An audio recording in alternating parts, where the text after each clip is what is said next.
जिंदगी जीने का अधिकार मिलना चाहिए, मगर मिलेगा कैसे? मांगने से अब क्या मिलता है? क्या मिलता है मांगने से?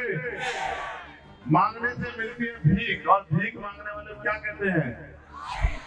तो कब तक आप इस भीख के चक्कर में पड़े रहोगे? लोकतंत्र में वो शक्ति है कि जो हाथ आपका आज मांगने की तरफ है, अगर वोट से ताकत बना लोगे तो मांगने वाले नहीं रहोगे देश में, देने वाले बन जाओगे। जिस दिन देने वाले बन गए उस दिन आपको गर्मी में फंसना नहीं पड़ेगा।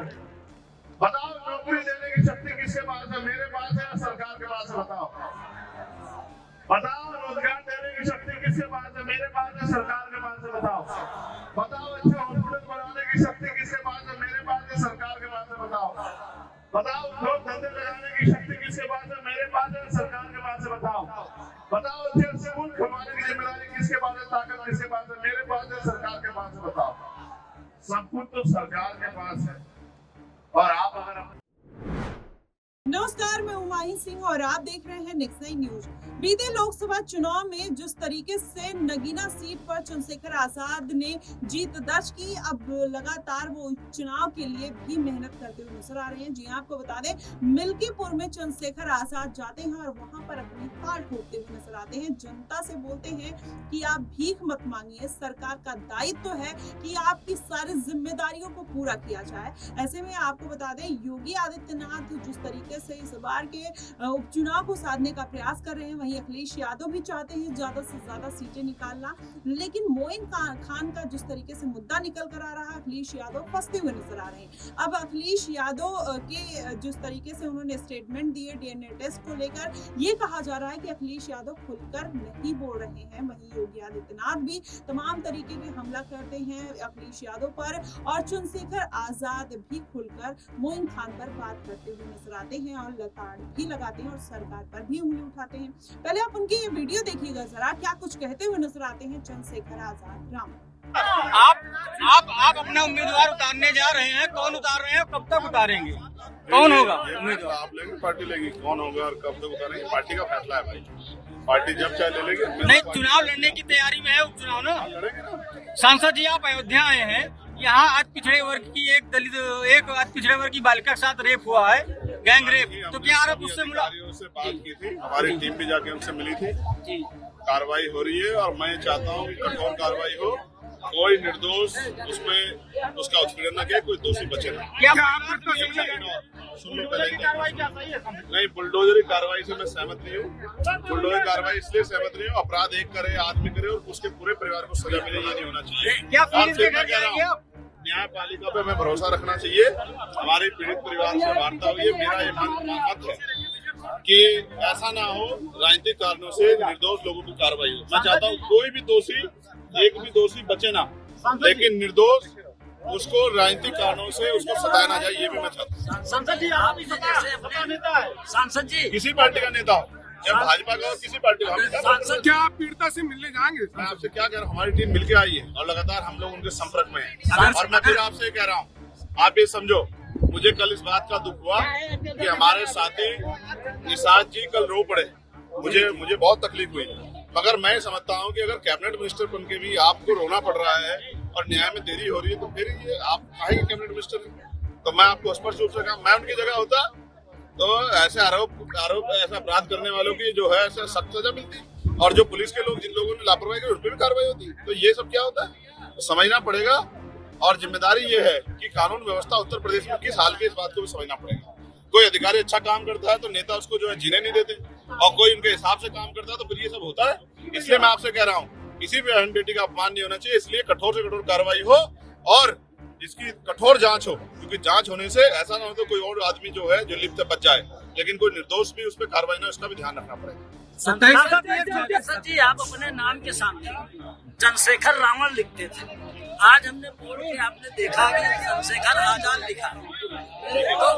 भैया 27 में अगर गठबंधन की बात चली सपा बसपा की तरफ से, ये बताओ, इससे मिल्कीपुर का जो नाम वाला बताओ, मिल्कीपुर की जनता को रोजगार इससे मिल जाएगा? हम मिल्कीपुर में हैं, अयोध्या के लोगों के जो मकान टूटकर वापस हो जाए क्या? अकबरपुर का जो जमीन मकान जो गिरा दिया वो ठीक हो जाएगा। आपके बात करो, नाम में क्या रखा है? शासन जी, एक छोटा सा क्वेश्चन, आपने सबकी आवाज सांसद में उठाई, पुलिस और अन्य लोगों की, मीडिया की भी आवाज क्या सांसद में उठाएंगे? मीडिया की आवाज हमने कहा मीडिया के लोगों की आवाज ठीक नहीं है और मीडिया के लोगों की सुरक्षा व्यवस्था अच्छी, हमने आवाज उठाई। आप ध्यान रखना हमारी बात, ठीक है? आखिरी बात सुनो, मिलकर हम लोग लड़ेंगे और मेरा भरोसा है मिलकर हम लोग जीतेंगे। धन्यवाद। तो देखा आपने किस तरीके से चंद्रशेखर आजाद ये कहते हैं कि सरकार जो है अगर वो बुलडोजर नीति अपनाती है तो कहीं ना कहीं वो गलत है। मैं उसके समर्थन में नहीं हूँ, क्योंकि परिवार के एक सदस्य अगर गलती करता है तो जरूरी नहीं है कि परिवार के सभी सदस्यों को उसकी सजा दी जाए। इसलिए वो योगी आदित्यनाथ के और भी स्कीम है जिसमें शिक्षा है, पेपर लीक का मुद्दा है, नीट का मुद्दा है, उसके ऊपर भी घेरते हुए नजर आते हैं। उसके साथ साथ मोइन खान को भी सजा दिलाने की बात करते हैं। तो ऐसे में आजाद जो समाज के तमाम उन छोटे छोटे मुद्दों को उठा रहे हैं, कहीं ना कहीं जनता के मन में वो घर करते हुए नजर आ रहे हैं, जनता के मर्म को छूते हुए नजर आ रहे हैं। यही कारण है कि नगीना सीट पर पहली बार में ही उन्होंने जीत दर्ज कर ली और अब कहीं ना कहीं उपचुनाव में भी अपना ताल ठोकने का पूरा प्रयास करते हुए दिखाई दे रहे हैं। वहीं आपको बता दें, अब चंद्रशेखर आजाद रावण ने जनता को ये बोलते हुए नजर आए कि सरकार से भीख मांगने की जरूरत नहीं है, आप वोट देते हैं, आपका हक है, सरकार को आपके लिए काम करना चाहिए। अगर काम नहीं करती है तो सवाल जवाब करिए, क्योंकि मैं सरकार नहीं हूँ, मुझसे जितना हो पड़ेगा मैं आपके लिए करूंगा। तो आजाद की आप ये वीडियो देखिए, क्या कुछ कहते हुए नजर आते हैं जनता से कि भीख ना मांगे। देखिए जिंदगी जीने का अधिकार मिलना चाहिए, मगर मिलेगा कैसे? मांगने से आप क्या मिलता है? क्या मिलता है मांगने से? मांगने से मिलती है भीख, और भीख मांगने वाले क्या कहते हैं? तो कब तक आप इस भीख के चक्कर में पड़े रहोगे? लोकतंत्र में वो शक्ति है कि जो हाथ आपका आज मांगने की तरफ है, अगर वोट से ताकत बना लोगे तो मांगने वाले नहीं रहोगे देश में, देने वाले बन जाओगे। जिस दिन देने वाले बन गए उस दिन आपको गर्मी में तपना नहीं पड़ेगा। बताओ, नौकरी देने की शक्ति किसके पास है? मेरे पास है या सरकार के पास है? बताओ, रोजगार देने की शक्ति किसके पास है? मेरे पास है, सरकार के पास है? बताओ, अच्छा हॉस्पिटल बनाने की शक्ति किसके पास है? मेरे पास है, सरकार के पास है? बताओ, लोग धंधे लगाने की शक्ति किसके पास है? मेरे पास है, सरकार के पास है? बताओ, अच्छे स्कूल खुलवाने की जिम्मेदारी किसके पास है? ताकत किसके पास है? मेरे पास है, सरकार के पास है? बताओ, सब कुछ तो सरकार के पास है। और आप अगर तो देखा आपने, चंद्रशेखर आजाद अब अपने लिए एक राह कहीं ना कहीं आसान करते हुए दिखाई दे रहे हैं। मिल्कीपुर, अयोध्या और कटहरी सीट जहां पर दलित वोटर्स काफी ज्यादा हैं। वहीं अंबेडकर नगर में बात किया जाए तो कहीं ना कहीं इस बार जिस तरीके से अयोध्या मंदिर को लेकर वहां की आसपास की जगहें गिराई गई और अयोध्या में भी कहीं ना कहीं इतनी टूट फूट हुई, जिसके बाद भारतीय जनता पार्टी से वहां की जनता नाराज नजर आई और इसी बात का जिक्र चंद्रशेखर आजाद रावण करते हुए नजर आ रहे हैं। लेकिन उसके साथ साथ अगर देखा जाए तो अब यूपी की जो सियासत है अब बदलती हुई नजर आ रही है, क्योंकि उपचुनाव है, मायावती भी मैदान में है, आकाश आनंद की भी एंट्री हो गई है।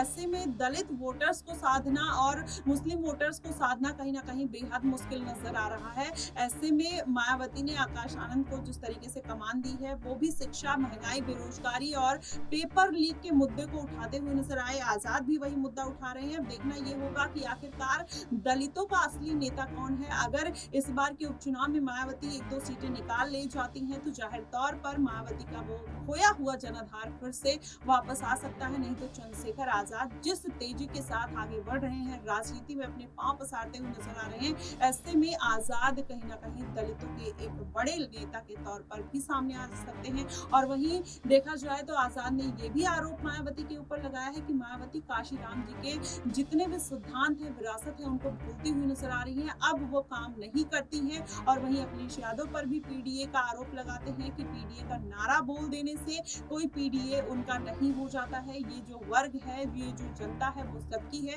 जो बेहतर काम करेगा उनको जनता वोट करती हुई नजर आएगी। ऐसे जो सामाजिक और धरातल के मुद्दे हैं, आजाद कहीं ना कहीं उन्हीं मुद्दों को छू लेते हैं और जनता का जो जनाधार है, जनता उनसे कनेक्ट करती हुई नजर आती है। और यही कारण है कि इस बार के उपचुनाव में भी वो अपने प्रत्याशी उतारेंगे और जाहिर तौर पर जीत भी दर्ज करते हुए नजर आएंगे। जब उनसे पूछा गया कि इस बार के उपचुनाव में क्या अपने प्रत्याशी उतारेंगे और वो प्रत्याशी कौन होंगे, तो उस पर चंद्रशेखर आजाद खुलकर कुछ नहीं बोलते हैं, लेकिन ये बात जरूर कहते हुए नजर आते हैं कि वो सभी सीटों पर अपने प्रत्याशी उतारेंगे और जाहिर तौर पर इस बार उपचुनाव में जीत दर्ज करेंगे। बस जनता का साथ चंद्रशेखर आजाद को चाहिए। अब ऐसे में देखना दिलचस्प होगा कि आखिरकार इस बार किस तरफ से ये माहौल बनता हुआ नजर आता है, किस पार्टी को इसका राजनीतिक लाभ मिलता हुआ नजर आएगा, इस बार के उपचुनाव में किसकी साख बढ़ती हुई नजर आएगी, ये देखना बेहद दिलचस्प होगा। फिलहाल आपको क्या कुछ लगता है कि आजाद जिस तरीके से मुद्दे उठाते हैं, आने वाले दिनों में उनके राजनीतिक जो भविष्य है वो किस तरफ जाता हुआ दिखाई दे रहा है? आप हमें कमेंट बॉक्स में जरूर बताइएगा। फिलहाल के लिए बस इतना ही। देश और दुनिया की तमाम खबरों के लिए हमारे साथ बने रहिएगा नेक्स्ट नाइन न्यूज पर।